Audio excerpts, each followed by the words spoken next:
दिल्ली का एक पॉश इलाका कैलाश हिल्स। यहाँ का ये घर बाहर से तो एकदम शांत, एकदम सुरक्षित लगता था, लेकिन एक सुबह इसी घर की दीवारों के पीछे एक ऐसा राज दफन हुआ जिसने पूरे शहर को हिलाकर रख दिया। तो ये कहानी सिर्फ उस एक घर की नहीं है, बल्कि ये कहानी है भरोसे की और उस धोखे की जो कभी भी किसी के भी दरवाजे पर दस्तक दे सकता है। एक ऐसी कहानी जो हमें अंदर तक झकझोर देती है। तो चलिए चलते हैं उस सुबह के अंधेरे में, जब एक हंसता खेलता परिवार हमेशा हमेशा के लिए बिखर गया। सिर्फ 82 मिनट। सोचिए, एक नॉर्मल सी सुबह के बस ये 82 मिनट एक परिवार के लिए एक ऐसे बुरे सपने में बदल गए जो कभी खत्म नहीं होता। बस इतनी ही देर में एक जिंदगी हमेशा के लिए छीन ली गई। पुलिस के जॉइंट सीपी विजय कुमार के ये शब्द शायद उस दर्द को बयां भी नहीं कर सकते जो उन माँ बाप ने झेला होगा। जब वो घर लौटे तो उन्होंने जो मंजर देखा उसकी तो कल्पना करना भी नामुमकिन है। अब हम उस क्राइम सीन पर चलते हैं जहां पुलिस को मिले हर सबूत एक खौफनाक कहानी बयां कर रहे थे। पहला सबूत, एक भारी भोथरी चीज जिससे हमला किया गया था। ये हमले की क्रूरता का पहला निशान था।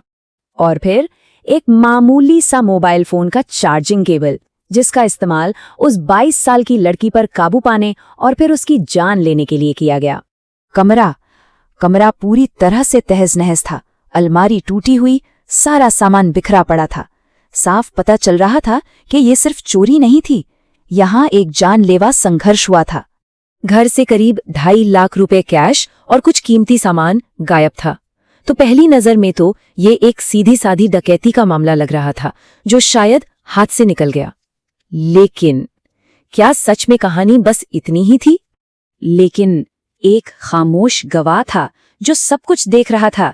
घर के अंदर लगा हुआ एक सीसीटीवी कैमरा, और यही कैमरा इस पूरे राज से पर्दा उठाने वाला था। और जब पुलिस ने सीसीटीवी फुटेज देखी तो एक बहुत ही चौंकाने वाली बात सामने आई। जो घुसपैठिया था उसने घर के अंदर ही अपने कपड़े बदले थे। मतलब ये कोई घबराहट में किया गया क्राइम नहीं था, ये एक ठंडे दिमाग से की गई सोची समझी साजिश थी।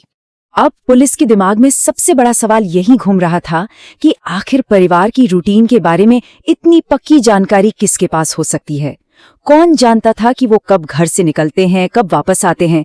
ये कोई बाहरी आदमी तो नहीं हो सकता था। और फिर वो सच सामने आया जो किसी के भी भरोसे को चकनाचूर कर दे। मुजरिम कोई और नहीं बल्कि घर का ही एक पुराना नौकर था, राहुल। वही राहुल जिसे कुछ हफ्ते पहले ही पैसों की हेराफेरी के लिए नौकरी से निकाला गया था, और वही जो घर का हर राज जानता था, यहाँ तक कि ये भी कि घर की दूसरी चाबी कहाँ रखी होती है। तो जैसे ही राहुल की पहचान हुई, दिल्ली पुलिस ने उसे पकड़ने के लिए एक बहुत बड़ा ऑपरेशन शुरू कर दिया। ये एक ऐसी रेस थी जिसमें हर गुजरता पल कीमती था। एक अकेले अपराधी को पकड़ने के लिए पुलिस की 15 टीमें, जी हाँ 15 टीमें लगाई गईं। इससे ही अंदाजा लगाया जा सकता है कि ये केस कितना सीरियस था। पुलिस ने अपना जाल दिल्ली से लेकर राजस्थान तक कई राज्यों में फैला दिया। उन्हें शक था कि राहुल कहीं भी किसी भी कोने में जाकर छिप सकता है। और आखिर में पुलिस की मेहनत रंग लाई। सिर्फ 12 घंटे के अंदर, जी सिर्फ 12 घंटों के अंदर राहुल को दिल्ली के ही एक होटल से पकड़ लिया गया। ऐसा लगा जैसे न्याय की पहली जीत हो गई है। लेकिन ये गिरफ्तारी कहानी का अंत नहीं थी, बल्कि असल में तो सबसे बड़ा और सबसे ज्यादा भयानक सच तो अभी सामने आना बाकी था।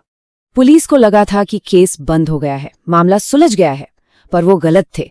इस क्राइम की परतों के नीचे एक और कहीं ज्यादा गहरा और डरावना राज दफन था।